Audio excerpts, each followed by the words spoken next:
Hello, everybody. It's Naisha Walton, the Mortgage Empress. I am here today to help you choose a realtor. I'm going to give you some tips and some information that may help you while you're interviewing or choosing a realtor. Before we get started, I want to give a shout out to Bossy Glamworks for my shirt. I'm now grinding harder. I love it. Thank you, Queens, for my wonderful shirt. All right, now let's get to it. You ready? Um, Now, I have been in the mortgage industry since 2002. I received my mortgage loan originator license in 2015. So the information I'm giving you is from experience. I know what I'm talking about. I've interviewed over 200 realtors. I buy a house every day. I'm going to talk to you about my experience buying a house. I'm going to share some experiences with you that I've had with other people buying a house. And then I'm going to answer some questions for you that I feel like need to be answered. And I'm probably going to get a little controversial, so get ready. Now, when I bought my house, I moved from California to Nevada.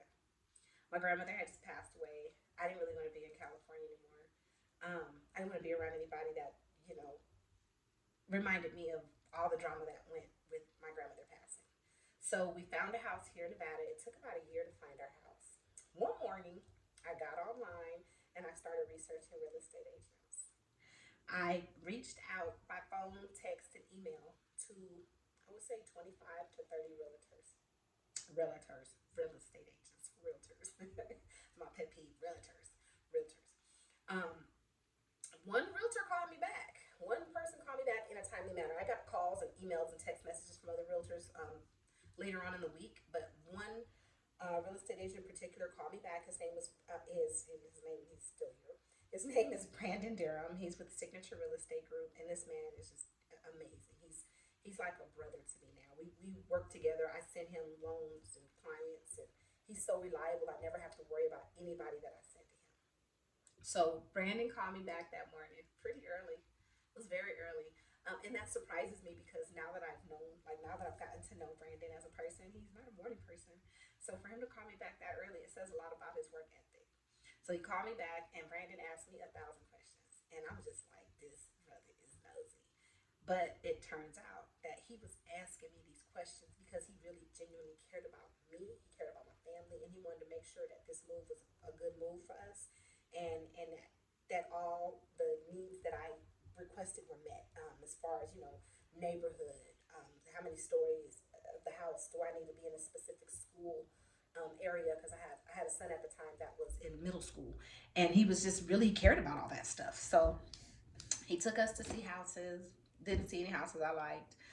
The first mistake I made was I didn't get pre-approved before I started looking at houses. So I was looking at houses that was well over my budget. And he took me to look at houses. This was before COVID, and we finally got down to what our budget was, because this house was purchased. My dad, my cousin, my two kids, all of us were involved in this whole process. When we finally got to our budget, he started taking us to look at houses that was in our budget, and we looked at houses with him, and we looked at houses with another agent. I'm sorry, Brandon. I'm sure you did not work with another agent, but I promise you the other agent just made you look better because he was horrible. We'll talk about the other agent later. You know what? Let's talk about the other agent now. So I worked with another agent, and this agent only showed me houses in predominantly black neighborhoods. Um, I love my people. I love being a black woman. I love my Nigerian heritage, but I don't want to be told I have to live with people who look like me. I don't want to be steered or redlined and only be shown houses in predominantly black neighborhoods. I wanted to see all houses. I love people. I'm one love. Y'all know that. So that's that was my fault for cheating on my realtor. But I did learn from that experience, and I would never work with that realtor again. I don't send him any business. So Brandon found us a house. Our offer was accepted. Um, the process was going smooth, and then my lender, Bank of America, decided that I needed to pay all my credit cards off because I was a lot. My DTI was high, and I'm a liability now. So my dad and I paid off all our credit cards, and then they told us that we need to close the accounts. So we closed the credit card accounts because that's what the bank told us to do. I was not licensed in Nevada at the time.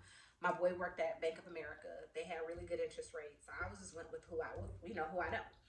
And so he called me back, and he was like heartbroken because he's my friend. And he was like, "We can't do the loan." And I'm like, "We're supposed to close in like a week. What do you mean you can't do the loan?" And he's like, "We just can't get you guys approved." So Close the credit cards. If you guys know anything about credit, once you close your credit card, your scores just drop. Like they just drop to like newborn credit. So we went to another lender. This lender was introduced to us from Brandon Durham. It's actually a really good friend of his. This lender was able to get the loan done for us like in 8 or 9 days, and the lender found us a grant for $20,000. So we got a $20,000 down payment assistance grant, and our interest rate was very low. There's a misconception that down payment assistance programs have high interest rates. Some of them do. All of them don't. So the one that we qualified for, didn't have a high interest rate. So we got the down payment assistance program. We moved into our house. We had our warranty paid. We had our HOA paid. Warranty, back to the warranty. For you guys scared to buy a house because you're scared something's going to break, if something breaks, you just call your own warranty company and they come out and fix it. They're your landlord. So don't be scared to buy a house because of that. You can get stuff fixed. Um, so that was my experience buying a house. Now I have worked with other people that have had similar experiences. They've had to pull away from their realtor because the realtor was only showing them houses in certain neighborhoods. Let me tell you guys, you have rights. You do not have to be stuck with the realtor who's steering you into certain neighborhoods. You do not have to move into the neighborhood that they show you. You can fire your realtor and get a new one if they're not serving your needs. It's not about the realtor. This whole home buying process is about you and your heirs, you and whoever you're going to leave the house to. My grandmother bought her house for $42,000 in the 1950s. My grandparents, I always say my grandma, I be leaving my papa out. My grandparents, they bought their house as white people. They were not allowed to buy houses in the neighborhood where they bought the house in because FHA said black people couldn't buy houses in that neighborhood. So my grandparents, because my grandmother was born in a plantation and her father was a plantation owner, she was able to pass as a white woman, and she bought the house. They bought the house as white people. They bought the house for $47,000. And when she passed away, she wanted in her living trust and will, she wanted the house to be sold and the money to split up amongst her heirs. So we sold the house, you guys, for $1.1 million.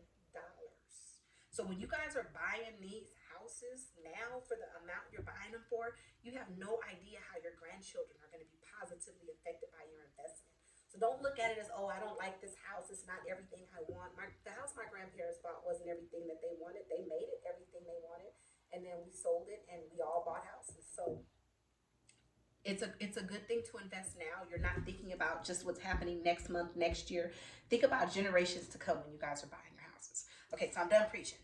So what I did is I interviewed realtors just for this video, and I asked realtors 5 questions. So I'm gonna ask the questions, and then I'm gonna answer the questions for you guys because you guys are probably wondering this anyway. The biggest question that I get that's not on my list, is I don't want to use a realtor because, or not question, but obstacle or concern. I don't want to use a realtor because I don't want to pay for a realtor. Number one, you don't have to pay for the realtor. The sellers typically 9 times out of 10 pay the realtor. Number two, if you did have to pay the realtor, why wouldn't you want to pay them? If they're helping you invest in real estate, something that you're going to be living in for maybe 30 years, if they're going to be negotiating terms, if they're going to be making sure the property's safe for your family to live in, wouldn't you want to work with a professional, someone who went to school, went through the background check, the credit check, the testing? Wouldn't you want to work with someone who's an experienced person? Um, Another thing is you guys look at houses on Redfin and Zillow and Realtor, great sites. But what I learned when I bought my house wasn't on those sites. My realtor had access to my house. For some reason, it hadn't hit the main site, Zillow, Realtor.com, Redfin. It hadn't hit those sites yet.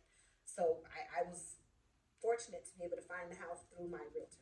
Okay, so here's the questions. And you guys know I get sidetracked all the time, and it's perfectly fine. That's just what I do. That's me. First question is, how do you choose a realtor? So I asked these questions. I asked real estate agents that I work with. I have great referral partners. They were more than happy to participate. So I'll give you some of their answers. How do you choose a realtor?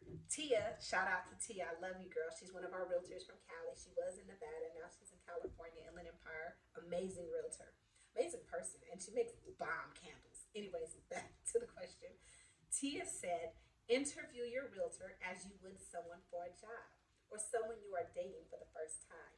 Ask questions that would reassure you that they can work with you. It's a date first, then the relationship starts. Best to know if you can work together so no time is wasted on either one's part. I love that answer. So I asked Fatia to say, well, I asked several realtors, Quatia responded with, interview the realtors to see if you two fit. You may also review their reviews on social media to get an idea of whom they are and their track record. That is so important. The lender is really the best person to reach out to when you're looking for a realtor, especially a lender like myself that has relationships with just like 200 realtors nationwide. I can find you a realtor. I can do the due diligence for you. But if you're insisting on doing this on your own, the real estate agents are giving you the key of how to find and interview a real estate agent. The second question is, what is the difference between a part-time realtor and a full-time realtor? Now, this question was a little controversial. The part-time realtors didn't like the full-time realtors' answers, and it's okay. Everybody's entitled to an opinion. This is America, right? So, Jamie says there is no such thing as a part-time realtor. Now, in my industry, there is no such thing as a part-time loan officer. I get people that want to interview all the time to make extra income. This is not a part-time career, you guys. Um, Tia says part-time realtor is someone who doesn't devote their entire time to just real estate. Full-time is someone who does. And then one of my part-time realtors, Lakeisha, shout out to Lakeisha Hunter, I see you, girl. She said, I am a part-time realtor, but we use the term dual career agent since I have a full-time career outside of real estate. I love that answer, and that actually opened my eyes to looking at things a little bit different. So the next question I ask, number three, numero tres, is what is the difference between a realtor and a real estate agent? A lot of people didn't know there was a difference. The answer that I got was a realtor is affiliated with the board, and a real estate agent is just a licensed agent. The fourth question I asked is what is the difference between a neighborhood expert with a track record versus someone that's willing to show homes? You guys need to know the difference. The answer that I got for this was a show agent shows homes and a neighborhood expert knows the area and have sold many units in that area. The last question that I asked was how do you work with new builds? A lot of people think they don't need a real estate agent if they are going to build a house from the ground up. If they're working with like a community, like um, what is the community? The Beezer Homes or like the home builders. You still want to get a realtor, guys. Um, Home builders are great. The realtors are great. They're amazing. But at the end of the day, they have a quota to meet. They have to meet that quota to keep their jobs, to make their bonus, to get their commission. With a real estate agent, they're gonna meet their quota one way or the other, not through a builder, but they can review the paperwork to make sure everything is for you and that it benefits you. The builders and the realtor agents, they work together closely all the time, and they're pretty good friends. They have good relationships. But Tia, when I asked her how to work with a new build, she says when dealing with new builds, take your realtor with you. They are knowledgeable and can be available to answer any questions you may have about the process, inspections, walkthroughs, closing process, etc. Excuse me. Um, Quatia says, always take your realtor with you so they can answer your questions and clear up any concerns you may have. They can negotiate with the builder better than you. The real estate professionals know what they're doing. They can help cut some corners for you that won't cost you money and hurt you in the long run. They've seen things that you haven't seen. Like I said, we buy a house every day, so we know what's going on. If you have any questions, if you want to give me any feedback on this video, just leave it in the comments, subscribe, follow. I'm going to be doing another video. The next video is going to be on, let's see here. I have a book. Shout out to the Legion of Loan Officers. They sent me this book and they're helping me to help people. It's a great program. The next thing I'm going to talk to you guys about is finding the right home. So stay tuned, stay on the lookout for that video, and call me, text me, email me if you have any questions. Use me, just don't misuse me. I love being a resource to people. So I look forward to seeing you all on the next video. Till next time.